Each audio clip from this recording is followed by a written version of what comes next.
আসসালামু আলাইকুম। আজকে আমরা ক্লাস 5 এর পৃষ্ঠা 19 নং করব। যে তোমাদের 1 নং কোশ্চেনটা কি দেওয়া আছে স্ক্রিনে দেওয়া হবে, একটু ফোকাস দাও কোশ্চেনটা। বলছে কি একটি টেনিস বলের মূল্য 24 টাকা এবং একটি ক্রিকেট ব্যাটের মূল্য 150 টাকা। ক সংখ্যক টেনিস বল ও একটি ক্রিকেট ব্যাট ক্রয় করে দোকানীকে 240 টাকা পরিশোধ করা হলে আমাদের এখানে সমস্যা কিন্তু দেওয়া আছে, যদি খেয়াল করো।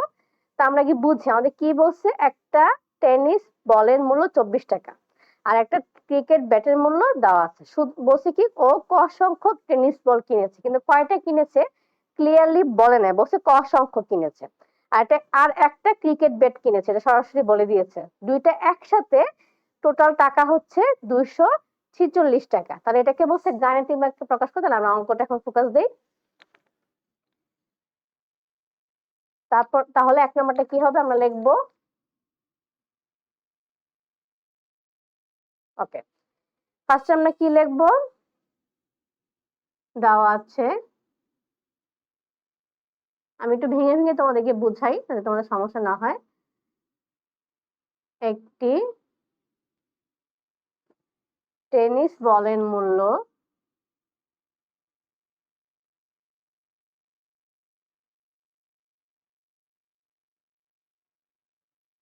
একটি টেনিস বলের মূল্য 24 টাকা। এখন আমাকে বলছে কি ক সংখ্যক টেনিস বল কিনে, আমরা লিখি সুতরাং ক সংখ্যক। তোমাদের পরীক্ষায় এভাবে লিখতে পারো, তোমরা গাণিতিক বাক্যটা সরাসরি লিখলে হবে, জাস্ট আমি বোঝানোর জন্য ভেঙে করাচ্ছি। ক সংখ্যক বলের মূল্য, তাহলে কি হবে, অবশ্যই ক এর সাথে 24 কিন্তু গুণ হবে, কারণ আমরা কিন্তু যেহেতু কিনেছে 4টা 5টা যে কোনো টেনিস বল কিনবে তাদের সাথে কিন্তু এটা গুণই হবে। যেহেতু আমরা কটা জানি না কত, ক হিসেবে আমরা ধরলাম। আর কি দেওয়া আছে, একটি ক্রিকেট ব্যাটের মূল্য 150 টাকা। একটি ক্রিকেট ব্যাটের মূল্য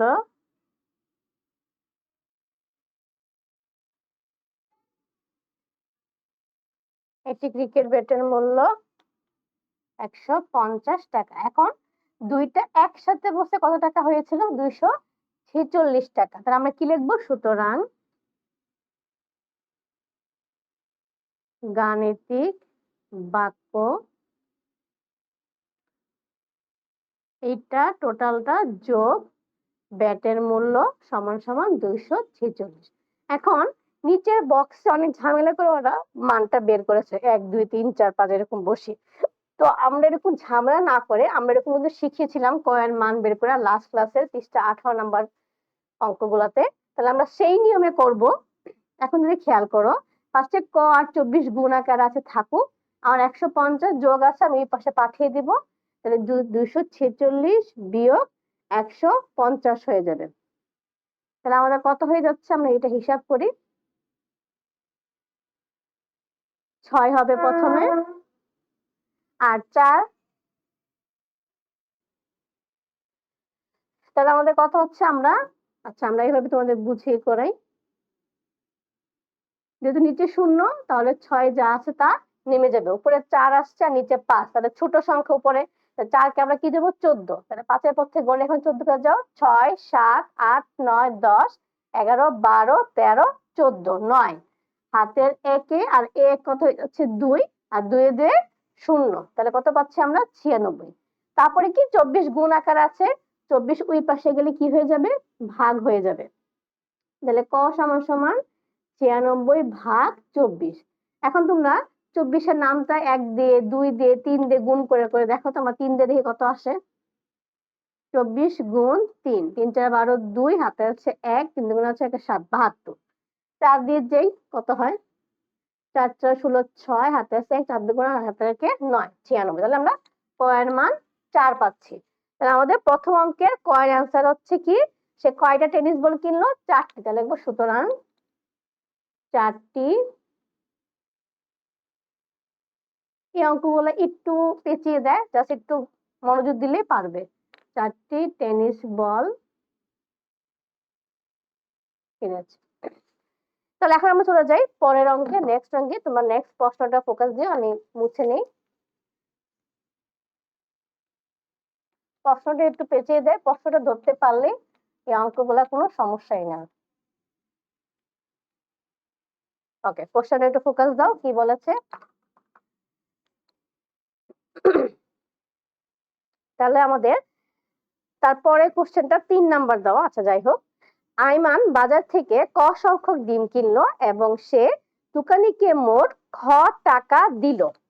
প্রতিটি ডিমের দাম 12 টাকা হলে নিচের প্রশ্নগুলো উত্তর খুঁজে বের করো। ওকে ফাইন, তাহলে আমাদের কি বলছে কোশ্চেনটা, যে হচ্ছে ডিম কিনতে গিয়েছে, রাইট।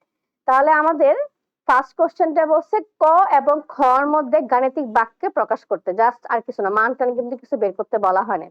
তাহলে আমরা আগে লিখি, দেওয়া আছে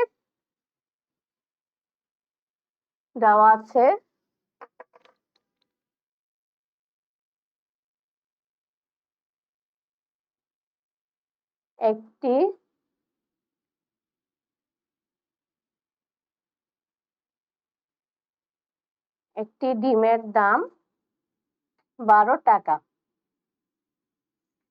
এখন সে বলছে কি সেম আগের অঙ্কটার মতো ক সংখ্যক ডিম, রাইট।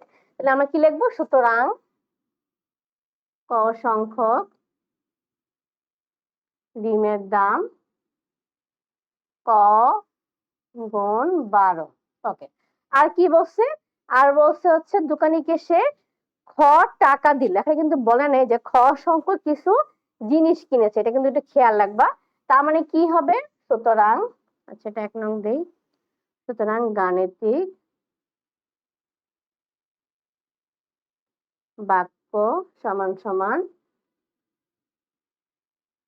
ক, এটা কিনলো, কেনার পরে সে হচ্ছে এটা দোকানিকে দিল। তো আমাদের 1 নং গাণিতিক বাক্য কিন্তু এইটুকুতে কমপ্লিট হয়ে যায়। তারপর আমাদের কি বলছে কোশ্চেনটা, ক এর মান আমাদের ভিন্ন ভিন্ন হিসাবে দেওয়া আছে, যে 3টা মান দেওয়া আছে, ক সমান সমান কত কত বলছে 10, 11, 15। আমরা 2 নং এ চলে যাই।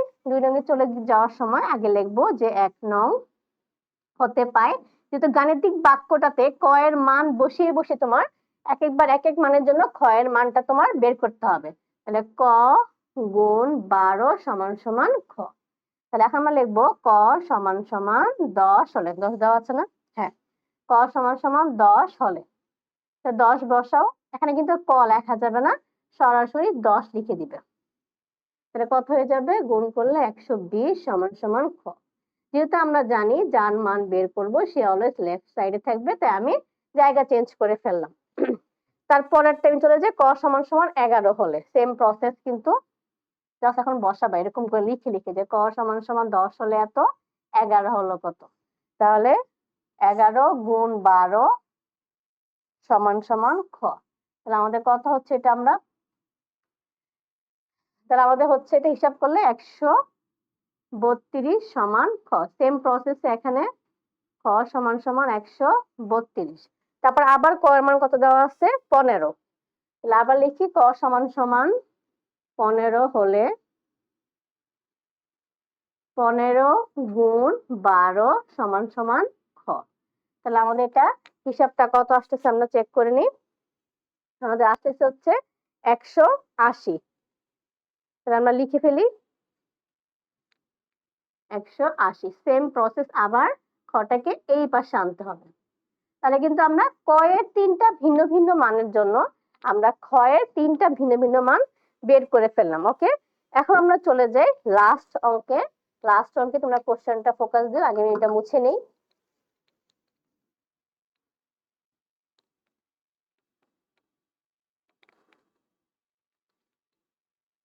ওকে, লাস্ট কোশ্চেনটা ফোকাস দাও, কি বলা আছে এখানে। রোমেনা ক সংখ্যক টিস্যু বক্স 48 টাকা দরে কিনে দোকানিকে খ টাকা দিল। দোকানি তাকে 116 টাকা ফেরত দিল। এখন আমাকে ক নাম্বারে আবার বলছে সম্পর্ক নির্ণয় করতে। ওকে ফাইন, তাহলে আমরা সম্পর্ক নির্ণয় করি, সেম একটু আগে যেভাবে করেছি ওইভাবে আবার হবে। তাহলে আমরা চলে যাই অঙ্কতে।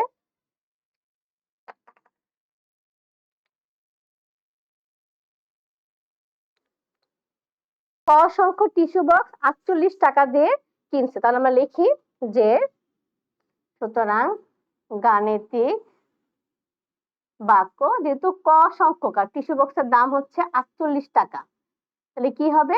অবশ্যই ক গুণ 48 সমান সমান, সে হচ্ছে কি বলছে, খ টাকা দিল, দেওয়ার পর দোকানদার তাকে 116 টাকা ফেরত দিল।